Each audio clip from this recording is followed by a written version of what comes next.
The dynamic duo known as the Holy Brothers, Marvin Etzioni and OG Discograffiti Soldier of Sound Willie Aaron, have a new album out called High in My Balloon. This remarkable album is the triumphant result of the two friends turning to music for comfort and strength after Marvin's bout with leukemia and Willie was forced to deal with the loss of his wife of 25 years to cancer. Americana Highways described it as like Brian Wilson snuck into the studio, fired up the machines, and did some work on some of the tracks not locked up. Really, the harmonies, basic tracks, songwriting, and lots of other odds and ends are that momentous. If you love the harmonies and sonic experimentation of Bookends era Simon and Garfunkel, the Beach Boys, and Beck Circa Sea Change, you owe it to yourself to dig into the musical wonders of High in My Balloon by the Holy Brothers, available right now on Regional Records. The second single from Future Prophet Records is here. Birthday Girl presents Never the Sound, available right now on Future Prophet Records. That's Future, PROPHET, records.com. Order now.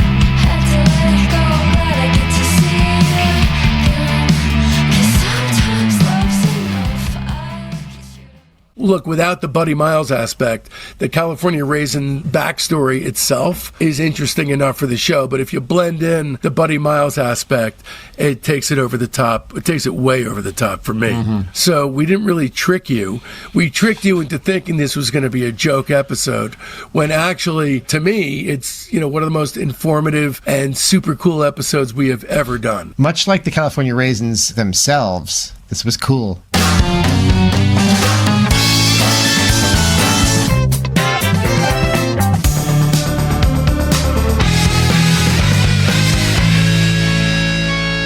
Welcome to Discograffiti, the deep dive podcast for music obsessives that gives maniacs like you and me the chance to connect with a brotherhood obsessed with rating the entire discography of every single artist and band that ever mattered. I'm your host, Dave Gebroe, and when I was a kid, I thought I loved music. But no, that was only the beginning. I almost lost my life, and in the process, it made music a top priority in a way I'd thought was completely unimaginable. I quit my job, went all in on Discograffiti, and never looked back. And so, with 3 new episodes each week, you're going to gain a comprehensive knowledge of an act's history and output in the time it takes to listen to one album. Each new guest swings a hard left into an area you either had no idea you needed to know about, or know all about and can't believe you're not alone out there. And in this episode, we'll be turning our spray cans on the California Raisins! Psst, along with our special guest, Joe Kennedy. Lads and ladies, happy April Fool's Day. You may think the joke here is that we've made an episode on the California Raisins backstory, but in fact, the joke is that you think this episode's a joke. This ultimately touching expose of the raisin industry is actually a disguised Discograffiti episode about the career trajectory of the great Buddy Miles, he of Electric Flag, Buddy Miles Express, and Band of Gypsys. Here are just a few of the many things that Joe discusses with Discograffiti in this podcast. The issues within the raisin industry which provoked the creation of the California Raisins, the father of claymation who lent his talents to bringing these shriveled, anthropomorphized snacks to life, a full career overview of Buddy Miles, the crazed extent of the merchandising involved with this phenomenon, the mysterious off-label 4th California Raisins record, and a not very in-depth, extremely shallow dive on the California Raisins discography. Coming up, we've got an incredible deep dive series on Jefferson Airplane with special guests Jack Cassidy, China Cantner, and David Freiberg, a Quicksilver Messenger Service series with Lenny Kaye and David Freiberg again, Bob Mould on Sugar, and a hell of a lot more. So don't miss out. Open up your listening app right now and subscribe. And away we go then! Hey, all right, welcome to Discograffiti and happy April Fool's Day. You know, I have flirted with the idea of doing April Fool's episodes. In fact, back in the Stone Age, when I was flirting with the idea of doing a fake positive Billy Joel episode instead of a series of actual positive Billy Joel episodes, I tried to get the guy who was the administrator of the world's most sycophantic Billy Joel website to come on board. Unfortunately, he sought out the ancient history of Discograffiti and saw a queasy listening episode for an innocent man. He sniffed it out. You don't get to be the premier Billy Joel guy if you're some chump, man. Yeah, he did his homework. So I got an idea to do an episode on the California Raisins, and it honestly would not be Discograffiti if I didn't ask Joe Kennedy, hey Joe. Hey, what's up?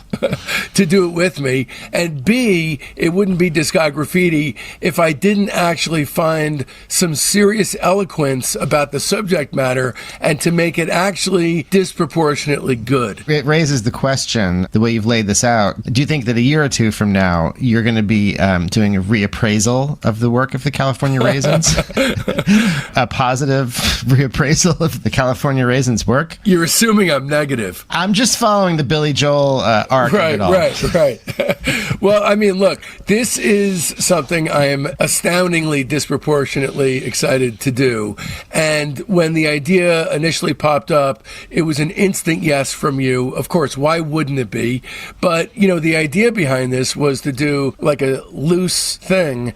But it turned out that once I actually started researching this, it just became like an explosion of one thing after another that was fascinating. And so this already, even though it hasn't even happened yet, is one of my favorite episodes we have ever done. We were like teenagers when the Raisins Raisin Mania took over. 14. You and I were 14. Right. And it seems like it lasted into like 87, 88 when we were like 15, 16. So I remember this. I remember like working at a record store and like the California Raisins record being in there. And it makes you think how little we would accept and call it entertainment. Yes. Like how little it took to entertain people. Well, especially back in the 80s, there were some things in the culture at that time that were incredibly vacuous. You know, Spuds MacKenzie. Yeah, Spuds MacKenzie's just like a dog with glasses, right? That's it, pretty much. Yeah. Does he wear like a Hawaiian shirt or something? Or am I doing a Mandela effect thing? I think you're going beyond what the topic requires, but it's possible that you're not. Point being, that was all it took, really. That a dog really in glasses that people would be talking about it for years. The 80s, especially if you had money, was just a victory lap of being alive. I mean, there was no thought that went into living.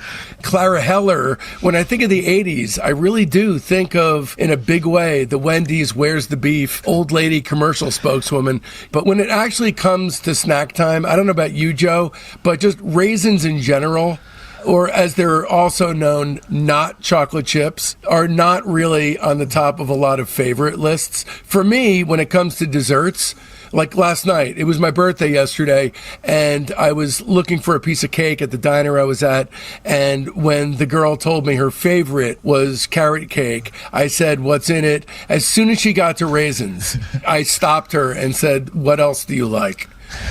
So maybe you've bitten into what you thought was a chocolate chip cookie only to find out that it wasn't chocolate but a raisin. And that disappointment is appropriately representative of the arc of the entire California Raisins experience. It's a shame, too, because raisins are pretty good for you. They're high in fiber, right? Vitamins, minerals. Yeah, raisins, the supermarket raisins you get, like the Sun-Made box of raisins, are kind of not really that good. But then the ones, if you get them at like the farmer's market or something, you get like a nice plump, fresh raisin. Good time. You like them, huh? I like a raisin. All right. I like oatmeal raisin cookies. They're credited with helping regulate digestion and strengthening bones. They're good for you. But in general, they're something of a hard sell. So the raisin people, they needed at that point in history to come up with a way to make them cool. And once upon a time, They did. They stepped up to the plate and they swung and they connected with that ball and they sent that ball sailing through the cosmos. Now, keep in mind, this is important now. This is before food had been anthropomorphized in advertising. I hate that word. Such a bad word. Up to that point, it was assumed, with good reason, that we didn't want to get to know our chicken nuggets before ingesting them. I think there's still plenty of truth to that. I mean, that doesn't make any sense that you'd want to get to know the animal before killing and eating it. But that idea in general went out the window on September 14th, 1986, the turning point day in history when the first California Raisins commercial aired. The dancing, singing claymation raisins were an instant massive hit. How big a hit, you would ask? Well, let's talk about that a little bit. At its peak, the spot's concept creator gets a call from Paul McCartney's assistant. Paul asked for a taped copy of the ad so he could watch it over and over again on repeat. And as a mental picture during the press era, that definitely checks, that seems to track. Yeah. Put all the raisins commercial again, the bits with the grapevine. I love that bit. Nancy Reagan invited the raisins to the White House in 1988 for Christmas. Did she not know that they were fake? That doesn't make any sense, but it's true. Michael Jackson requested that he personally be raisinified by Will Vinton, the claymation guy who made the things, for a raisin commercial that appeared in movie theaters. And he did it for free. Michael did it for free. It was like, he was so into the raisins. He's like, look, just put me in this shit. Yeah. He's the biggest star in the world. Easily. He's easily the biggest star in the world. Anyway, apparently it was a nightmare getting approval from Michael. If you've seen the spot, there's like a Michael-ish kind of raisin who sings a song, I think it's Bad, or it's a song that's like Bad. And then he wakes up from a dream and it's the real Michael. And he's like, it must have been something I ate. But there's a raisin version of Michael in the Dream. Apparently, it was a nightmare getting his approval for the raisin version. Like, he didn't like its appearance until they put a tiny little Janet-style nose on the raisin, at which point he gave it his unhesitant approval. Yeah, no, apparently they literally put Janet's clay nose, like they fashioned it exactly after Janet's nose, and then he was like, all right, we're all clear to go now. That's unbelievable. I mean, you can see that on YouTube, and it's pretty funny. It's nuts. It's pretty weird. Yeah. It's also weird because the raisins left a pretty big cultural imprint, maybe a quick one, but a big one. And yet today, strangely, outside of the occasional dismissive nostalgic reference, you'll be hard-pressed to find these shriveled up motherfuckers anywhere. Even if you vaguely remember them, along with a bunch of the other cultural detritus that hit the side of the road before the 80s ended, you may have forgotten how big they actually were. And there's all kinds of reasons for that. So let's dip into the history. We're not, for all the obvious reasons, we are going to talk about the music. This is a music show, and they do have an actual of, but it's... First you got to understand the raisin. The reason for the raisin. We got to get into some California Raisin Advisory Board shit. Exactly. So here's how it all went down. All right, that about does it. To hear the full episode, just visit patreon.com/discograffiti and either subscribe as a private or higher, or just purchase it as a one-off. If you are a fan of the show, please do one of those two to help ensure Discograffiti's continued existence. For over 4 years now, Discograffiti's Friday episodes have been completely free, and it's been my pleasure. But for a variety of reasons, Discograffiti's now moved to the subscription-based Patreon as our primary platform. Moving forward, our public stream will feature a teaser of the Friday episode and a Tuesday teaser of the bonus episode, and that's all. But here's the good news. Only $5 a month will get you the weekly Friday podcast to which you become accustomed. That's it. It's a no-brainer at just $1 an episode. And just that little bit will be what's required to help the show survive. To sweeten the pot, you'll also get regular installments of the Discograffiti Soldiers of Sound podcast. That's Rudy Fishman's podcast within a podcast featuring our Patreon members as guests. You'll also get access to over 100 back episodes of that show. The $10 Lieutenant tier gets you all that, plus access to half of the Patreon archive. That's hundreds of additional episodes, plus copies of my personal show notes, which include invaluable research, star ratings, and reviews. But the $20 major tier is the place to be, unless you can support the show on even higher tiers, which, if you can afford it, offers substantial perks, including advertising on the show and selecting the guests and artists I cover. With the major tier and above, you get it all. The Monday bonus episodes, aka the best stuff, the Friday show, the Soldiers of Sound podcast, plus access to the entire archive. That's many hundreds of Patreon episodes, an absolutely endless barrage of music entertainment, including 50 episodes of The Private Press with Paul Major, Rock Cousteau, Queasy Listening, and so much more. So support the podcast that's been supporting you for years. Discograffiti's calling, and it needs you, so don't risk feeling guilty by not giving. But enough of me yapping. Go on, subscribe now. Visit patreon.com/discograffiti and find the tier that's right for you. Stay tuned, because next week brings upon us the return of our love series. It's Forever Changes Week. Okay, here's the week up ahead. This Sunday, our weekly show within a show, the Discograffiti Soldiers of Sound podcast, drops for our Patreon's private tier. These are real people with talent and a burning fire deep inside, just like you and I. Then, come Monday, the major tier gets a very special treat. Monday's bonus episode is part 5 of our 7 and 7 and 7 is Love series. It's the Johnny Eccles interview about Love's masterpiece, Forever Changes. There'll be a very short sneak peek running publicly for free on Tuesday morning, but the entirety of the show will only be accessible on the major tier of our Patreon. A heartfelt Discograffiti thanks goes out to my beautiful son, Mason, Joe Kennedy, Rudy Fishman, Becky Boyd, my mom, my dad, my incredibly loyal fans, and especially the entire Patreon community, the Soldiers of Sound. I love every last one of you, and this show would not exist without you, my friends. Speaking of friends, it's high time for some new ones. They're in our Facebook group, Discograffiti Soldiers of Sound. That's the best way to find out what's coming up on the show, but there's a hell of a lot more. You get recaps of the day in music history, the ability to pitch questions to guests, polls that put you in the driver's seat on guest and band decisions, and access to a thriving creative hub if you're looking for a collaborator. So make sure you don't miss out. You can find the link to the Discograffiti Soldiers of Sound Facebook page right there in the show notes. And if you don't mess with the Zuck, no sweat.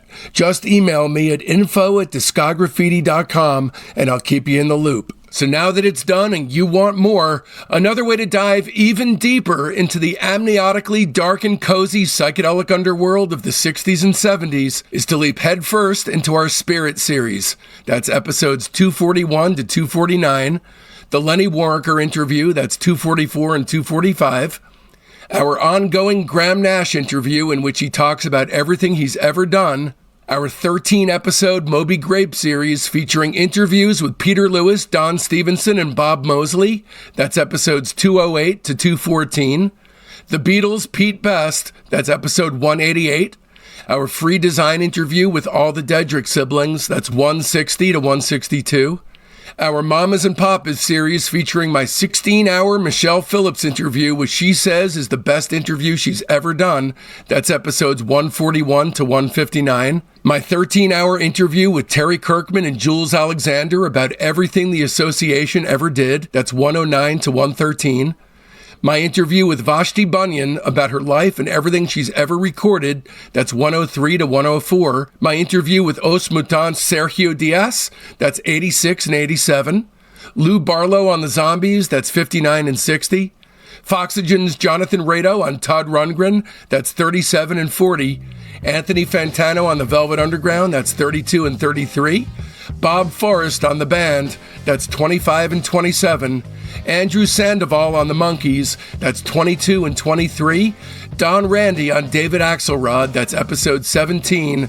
And Pink Floyd is 1 and 2. And of course, be sure to mark your calendars, because next Friday, April 10th, we're coming at you with a sweet, sweet deep dive on Love's Forever Changes. Trust me, you're not going to want to miss it. And so, from now till then, don't let our youth go to waste, lads and ladies. It's Discograffiti!